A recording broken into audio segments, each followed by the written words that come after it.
Question. Analyze the strategies that Bismarck used to unite Germany. In the 1850s, Germany was a loose confederation of 39 states called the German Confederation, the Bund. The Bund was presided over by Austria, with Prussia second. The Bund was not a satisfactory form of unity for German nationalists who wanted real political unity for reasons of German nationalism and economic reasons. German nationalism was encouraged by the success of Italian national unification between 1859 and 1861. The obstacles to German unification were Austria, which wanted to preserve the status quo. The German princes wanted to keep their independence and the cultural differences between North and South Germany. In 1861, William I R.1861-1888 was crowned King of Prussia. He and his war minister, von Roon, proposed enlarging and reforming the Prussian army to give Prussia more influence against Austria and as security against France. But the proposal was opposed by the Prussian parliament, which refused to vote on the necessary new taxation. An important issue behind the Prussian parliament was who would control the army.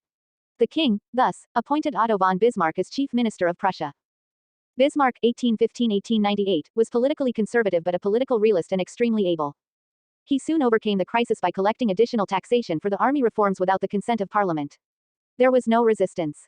German nationalism rapidly shifted from its liberal and democratic character in 1848 to Bismarck's authoritarian rule.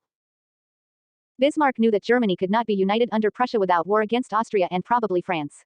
Austria would not give up its leadership in the Bund unless it suffered a defeat. The traditional French policy was to keep Germany politically divided and therefore weak, so that France too would probably not accept German unification unless France suffered a military defeat. Bismarck also knew that his program of uniting Germany would not be possible without good relations between Prussia and Russia. Therefore, he exerted all his diplomatic skills to maintain good relations with Russia. He was helped by the fact that Prussia and Russia had a common interest in opposing Polish nationalism. Both Russia and Prussia, particularly the first, had large areas of former Polish territories inhabited by the Poles. Therefore, during the Great Polish Revolt of 1863, Prussia was the only great power that was sympathetic to Russia. Figure 1.3 Otto von Bismarck. Therefore, Bismarck accomplished this through three military successes. He first allied with Austria to defeat Denmark in a short war fought in 1864, thus acquiring Schleswig-Holstein.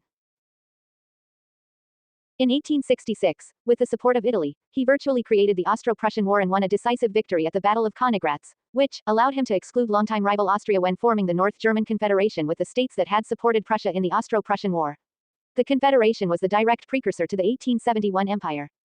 Finally, Prussia defeated France in the Franco-Prussian War, 1870-71.